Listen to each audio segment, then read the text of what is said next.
Bonjour les rôlistes, je m'appelle Bruno et je suis un vieux gamer. Là, je vais vous parler d'une situation bien particulière pour moi. J'avais rien à vous montrer. Euh, la, je faisais la campagne de jeu qu'on a joué était populaire dans la culture. Je veux dire, le système avait en masse de livres et il y a eu des figurines depuis le temps, puis j'ai absolument rien. Pas un livre, pas une figurine, pas de j'aurais pu trouver une vieille publicité dans un magazine Dragon et c'est à peu près tout. C'est quand on a joué à Star Trek. François, il n'aime pas les figurines dans le jeu. Je me suis improvisé de quoi là, pour les petits Intel. Il est en papier, c'est pour ça qu'il est très laid. Là. Mais c'était pour me donner des proportions et tout. C'est une petite navette. Et moi, je ne sais même plus si c'est United Federation of Planet où ils mettaient USS pareil. Ben, c'était un œuf. Oui. Puis c'est important que ce soit une navette. On se promenait pas tout le temps en navette. C'était une campagne de Star Trek.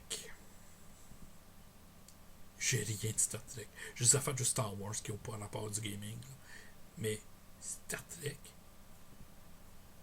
rien du tout.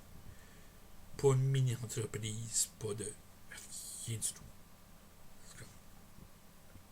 Ok, juste pour la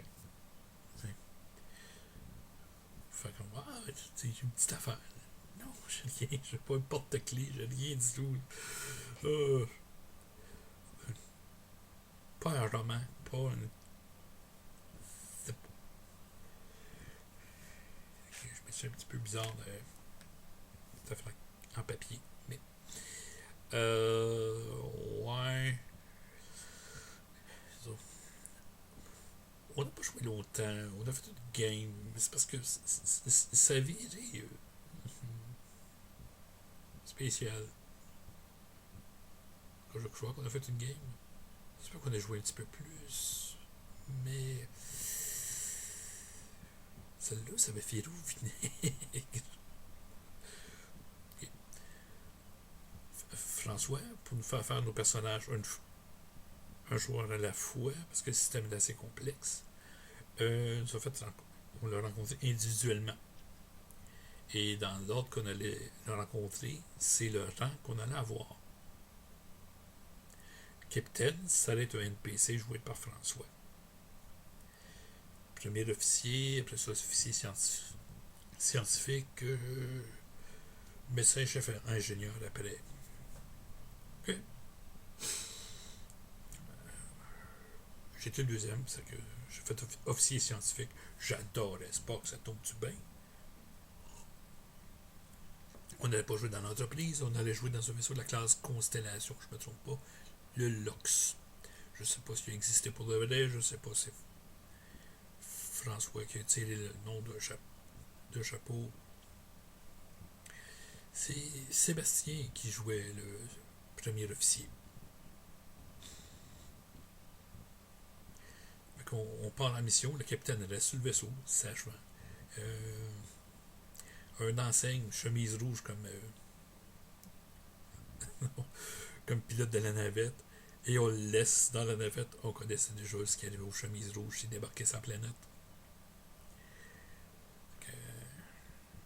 Je pense qu'il y avait juste le chef ingénieur qui n'était pas descendu, avec premier officier, officier scientifique et médecin. On n'avait pas de signal sur la planète et on ne pouvait pas se téléporter à travers l'espèce d'écran qui était clairement artificiel, mais une navette pouvait passer. On avait décidé de la baptiser l'Electro parce que on allait rajouter au bout le nom du vaisseau où la navette venait. C'est que c'était l'Electrolux. Ça semblait une balayeuse. Pas juste un nom, mais la forme, on trouvait. Ça semblait.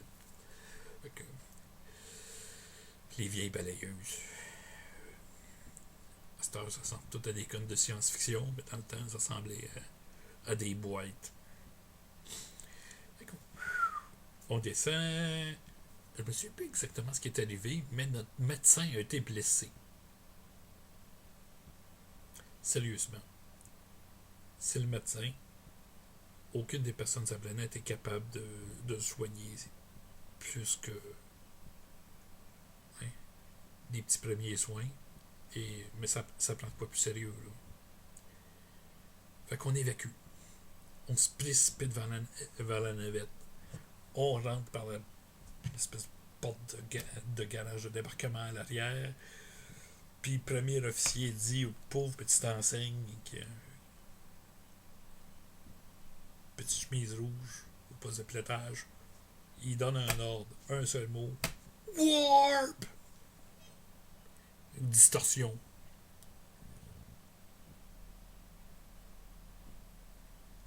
Là, je peux pas, monsieur, c'est une navette, on fait pas de warp avec des navettes. Je t'ai dit warp, c'est un ordre. On remonte le plus vite possible.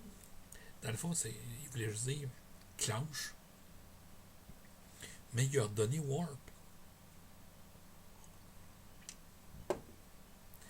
Fait qu'il y a deux équipes qui nous attendaient quand on est arrivé dans le LOX. Une équipe médicale pour s'occuper de notre médecin. Puis une équipe de sécurité pour accompagner le premier officier à une évaluation psychologique. Ah, ouais. Si je me trompe pas, ça a été un des premiers jeux qui était entièrement un système qu'on a joué. Un des premiers. Se jouait avec des D6. Le système était étonnamment, François va pouvoir me corriger, c'était aussi le système pour Star Wars. Mais comme je dis, j'ai pas joué longtemps à Star Trek.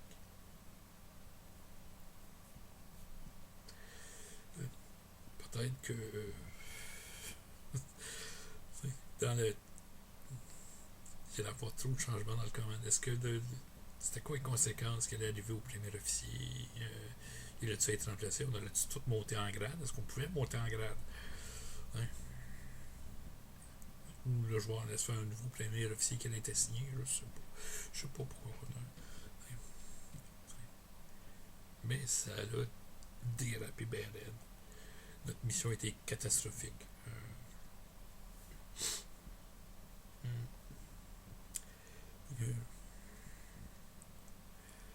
Là, je peux faire ma question. Est-ce que vous avez eu des joueurs qui ont entendu l'impossible? Ils ont tenté de faire quelque chose. Ils ont ordonné à quelqu'un de faire quelque chose qu'ils ne pouvaient pas faire. Simplement, la physique ne marche pas de même. Il y a des limites au freeform, là, mais tu peux pas faire warp avec une navette à Star Trek, la première génération. Tu peux pas donner un ordre d'aller à cette vitesse-là. Okay. Laissez vos commentaires. Je sais qu'il va en avoir au moins un. Peut-être pour répondre à mes questions. Puis là-dessus, à la prochaine vidéo.